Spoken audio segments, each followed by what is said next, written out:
Are you looking to invigorate your mind and discover inner peace?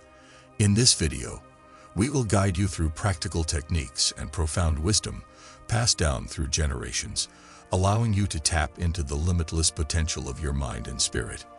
1. A regular workout. Buddhism says that the mind and body are linked and that the health of one affects the health of the other.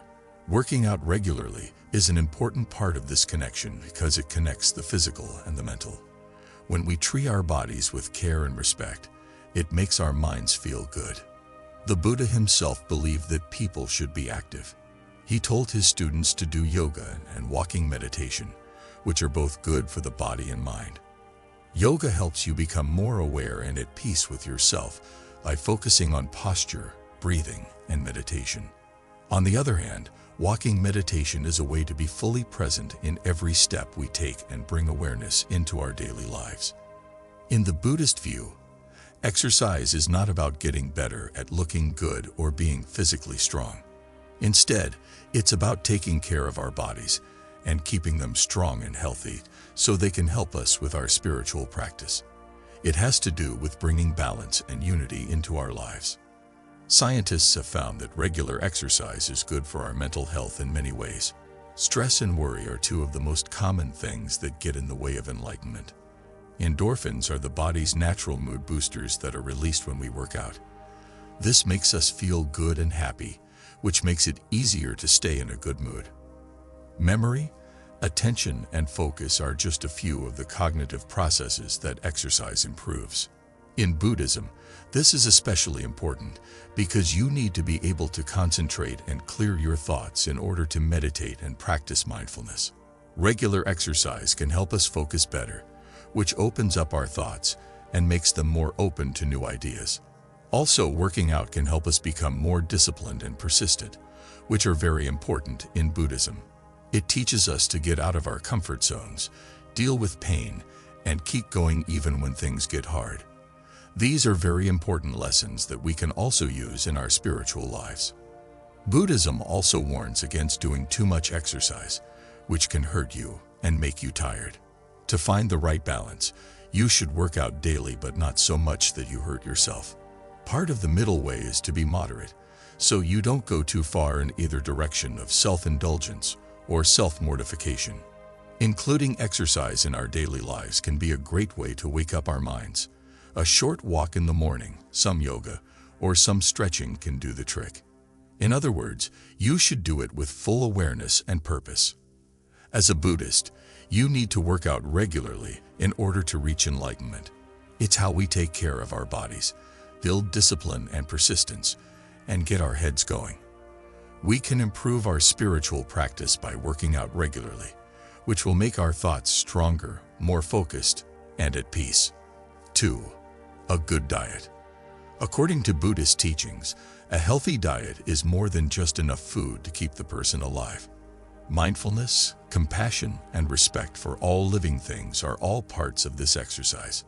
Buddha taught that what we eat affects all of our health, not just our bodies. Buddhist diet is based on the idea of the middle way, which is a road of moderation that stays away from the extremes of fasting and overindulging.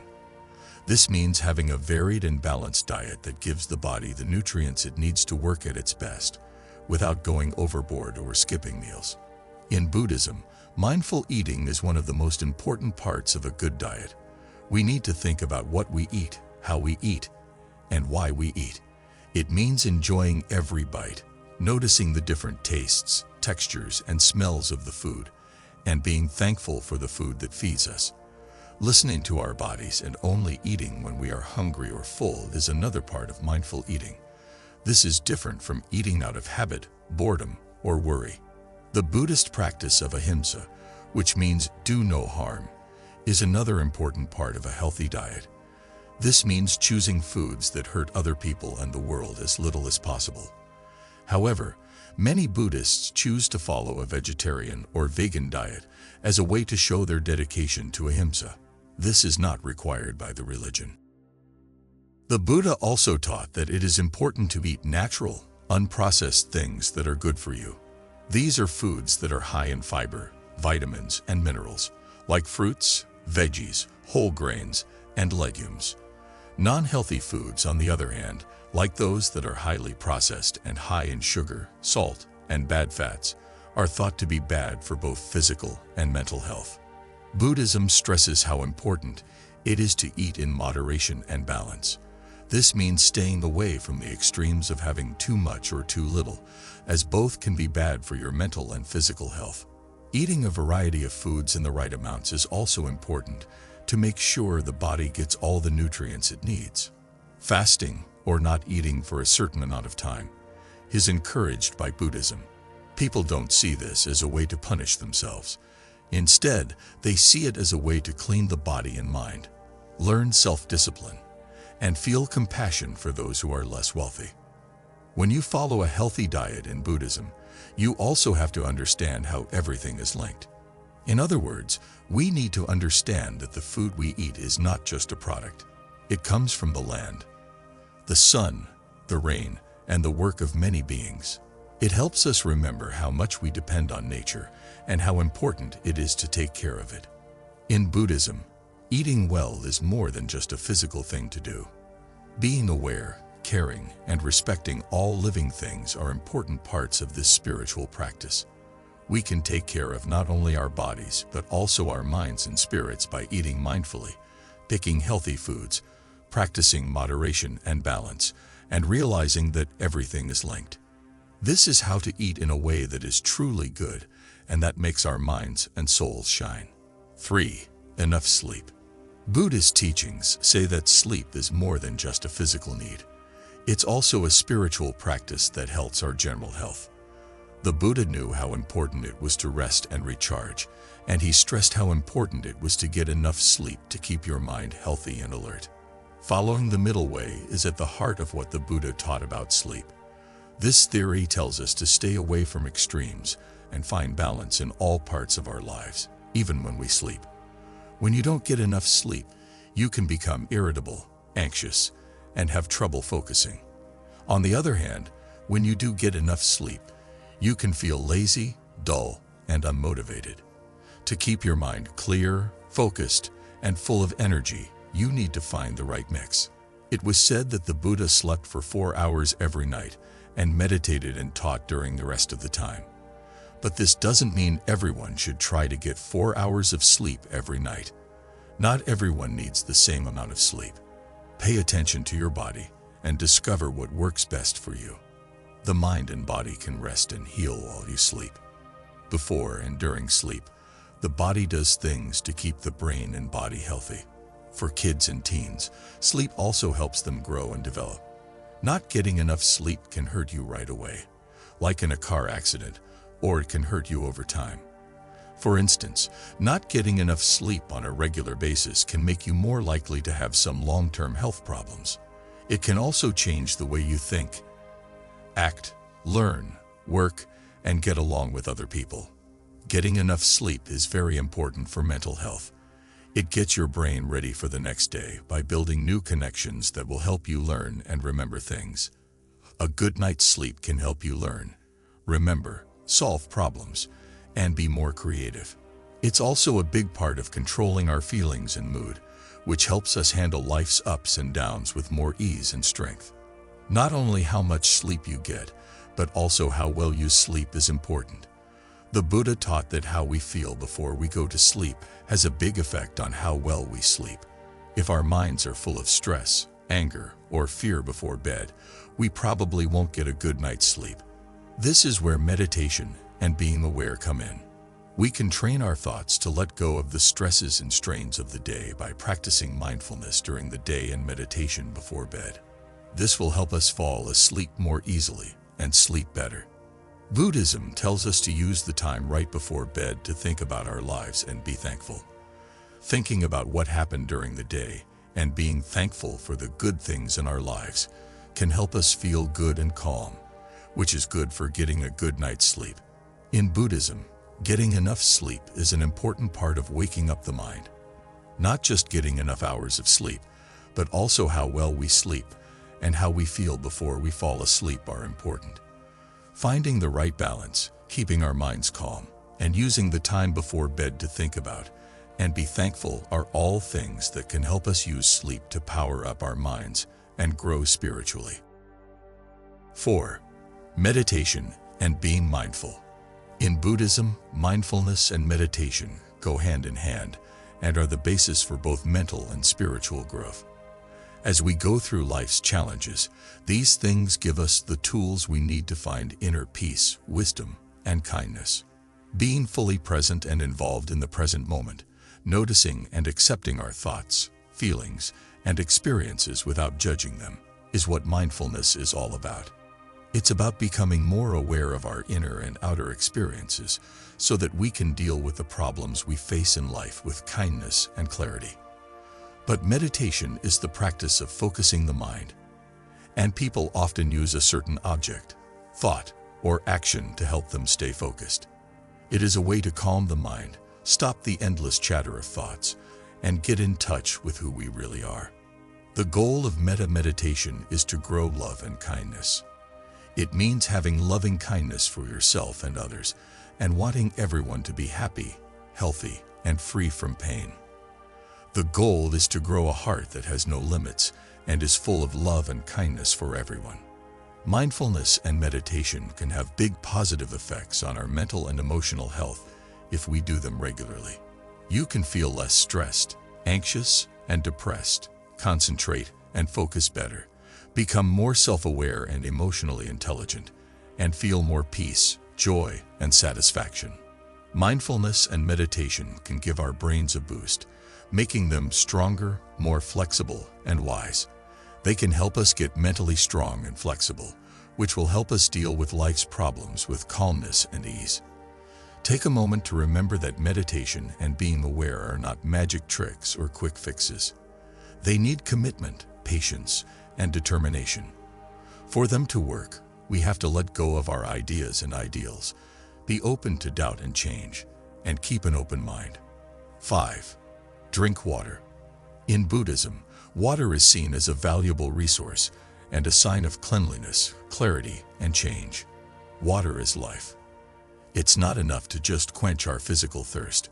We also need to feed our minds and souls by staying hydrated. About 60% of a person's body is water, which is necessary for all of its processes. It keeps our bodies at the right temperature, lubricates our joints, and helps get air and nutrients to our cells. Since our brains are mostly water, they need to be properly hydrated to work at their best. Getting too thirsty can cause a lot of physical and mental health problems. It can make you tired, dizzy, confused, and have mood swings. It can make it harder to focus, remember things, and think clearly. In the worst cases, it can even cause seizures and confusion. Clearly, drinking enough water is important for our health. To begin, water helps keep the balance of chemicals in the body, including those in the brain. This balance is thrown off when we are dehydrated, which causes our brain volume to shrink and our cognitive ability to worsen. By drinking enough water, we make sure that our brains work at their best, which helps us concentrate, focus, and think clearly. In addition, water is an important part of how our bodies make energy. To get glucose to our cells, which is the brain's main source of energy, it is used. This process is slowed down when we are thirsty, which makes us feel less energetic. By drinking enough water, we give our brains the fuel they need to work at their best, which makes us feel alive and aware. Third, water helps our bodies get rid of toxins, some of which can be bad for our mental health. These toxins can build up in the brain when you're dehydrated, which can cause inflammation and oxidative stress.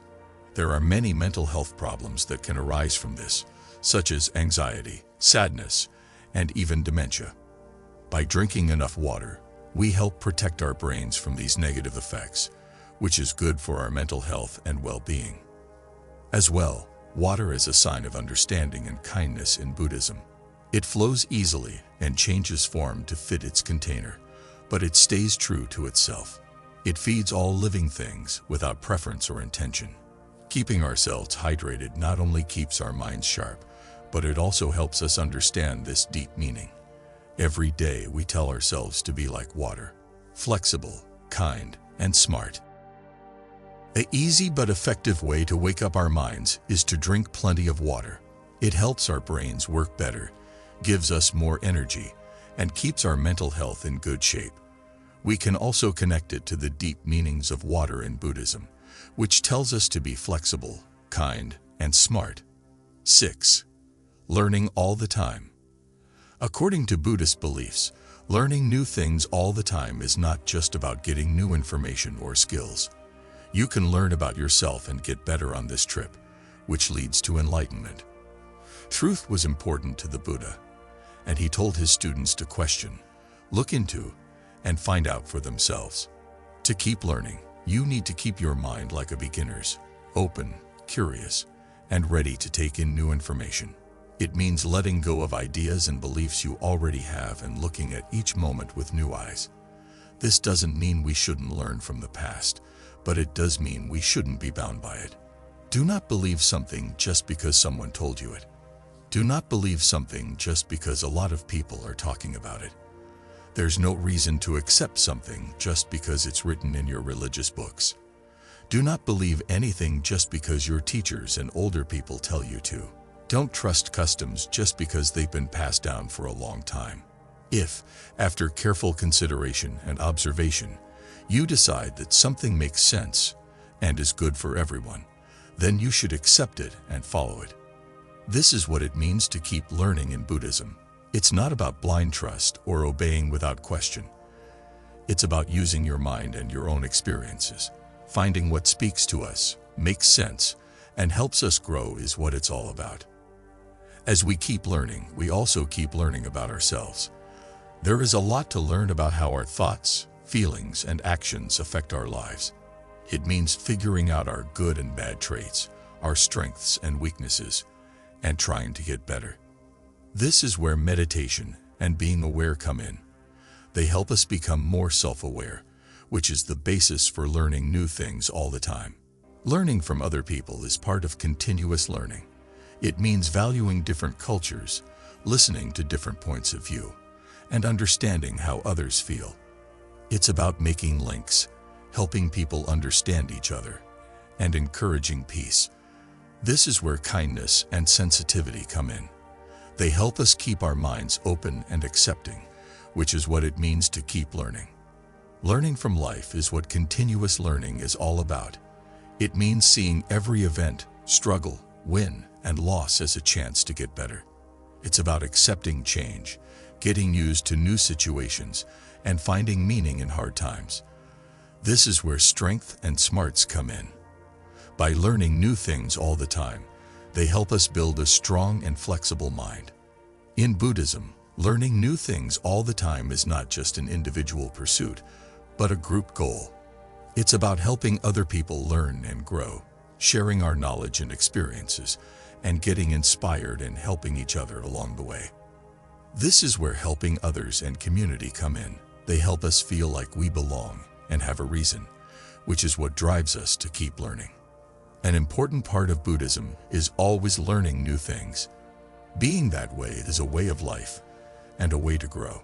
You can train your mind to be open, curious, and receptive, to be self-aware, empathetic, and strong, to be sympathetic, kind, and wise. We can feel more at peace with ourselves and in the present moment by practicing mindfulness, meditation, and kindness. Remember to carry these ideas with you and spend time getting to know your own inner self.